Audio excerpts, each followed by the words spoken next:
بسم اللہ الرحمن الرحیم۔ بسم اللہ الرحمن الرحیم۔ السلام علیکم عزیز طلبہ کرام، امید ہے آپ حضرات خیریت سے ہوں گے۔ آج ہمارا صحیح مسلم کا سبق نمبر 113 ہے، جس کا عنوان ہے باب بیان الریح التی تکون قرب القیامہ۔ سبق شروع کرنے سے پہلے خلاصہ جات کو ایک نظر دیکھ لیں۔ گزشتہ سبق میں ہم نے ان نکات کے اوپر بات کی تھی۔ آج کے سبق میں ہم اس عنوان کے تحت ان مذکورہ نکات کے اوپر بات کریں گے۔ تو بڑھتے ہیں سبق کی طرف۔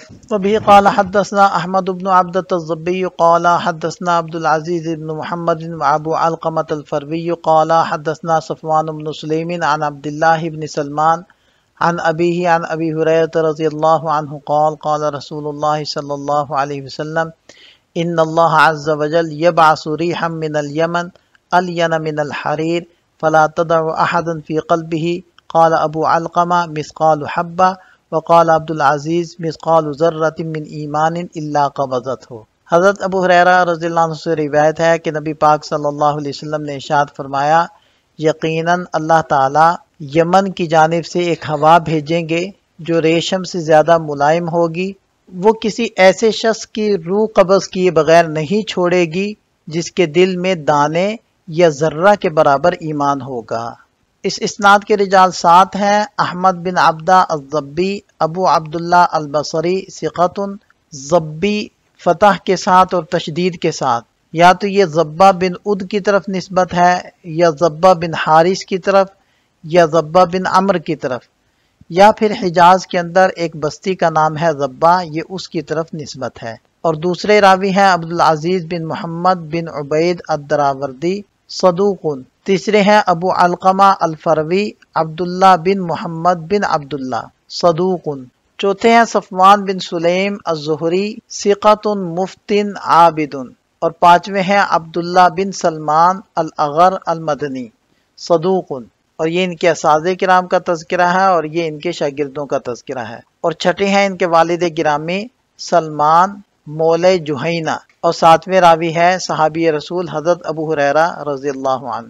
یہ اس اسناد کے لطائف ہیں۔ یہ امام مسلم رحمۃ اللہ علیہ کی سداسیات میں سے ہے، اور اس میں مدنی راویوں کا تسلسل ہے، اور اس میں صفوان بن سلیم روایت کرتے ہیں عبداللہ بن سلمان سے، اور یہ اکابر کی اصاغر سے روایت کی ایک مثال ہے، اس لیے کہ صفوان چوتھے طبقے سے تعلق رکھتے ہیں اور عبداللہ چھٹے طبقے سے تعلق رکھتے ہیں، اور اس میں ابن اپنے والد سے روایت کرتے ہیں۔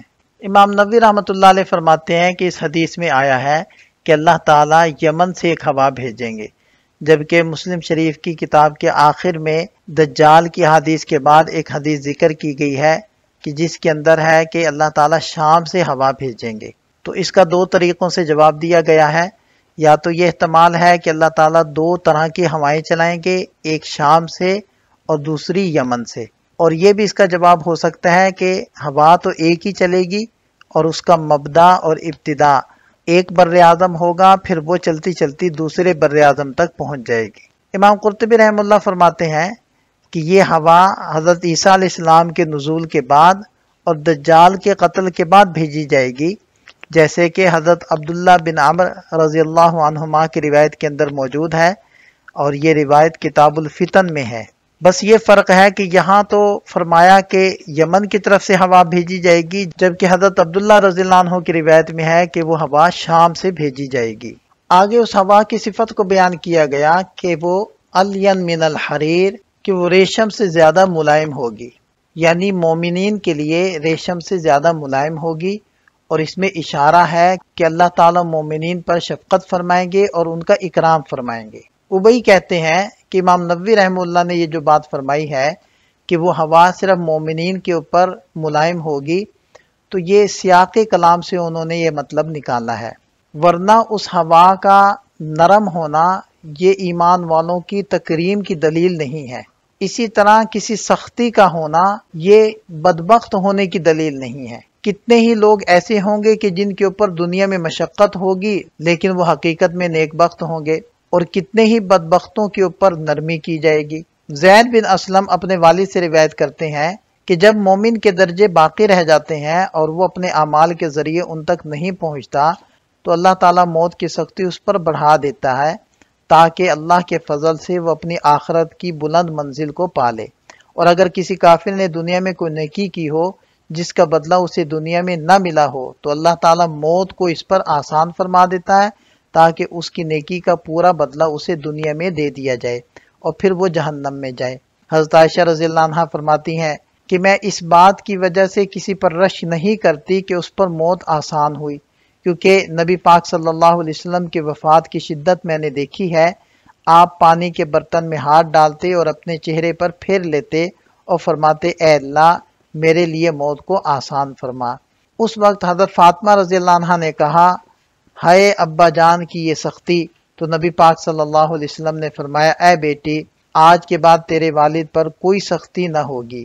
حضرت معاذ رضی اللہ عنہ کی موت بڑی سخت تھی، ایسی نزع کی حالت کسی پر نہ آئی تھی۔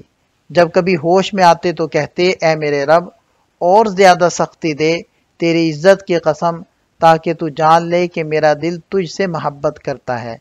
اور روایت میں ہے کہ اچانک موت مومن کے لیے راحت ہے اور فاسق و فاجر کے لیے حسرت و افسوس کی گرفت ہے۔ فلا تدعو یعنی جس کے دل کے اندر بھی ذرہ برابر ایمان ہوگا یہ ہوا اس کو نہیں چھوڑے گی۔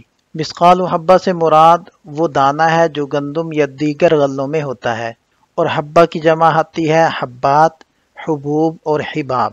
ابن الاسیر رحم اللہ کہتے ہیں کہ ذرہ چھوٹی سی سرخ چیونٹی کو کہتے ہیں، اور بعض کے نزدیک ذرہ سے مراد وہ باریک ریزہ ہے جس کا وزن نہیں ہوتا بلکہ وہ سورج کی کرنوں میں دکھائی دیتا ہے، اور قاموس میں ہے کہ 100 چیونٹیوں کا وزن ایک جو کے دانے کے برابر ہوتا ہے۔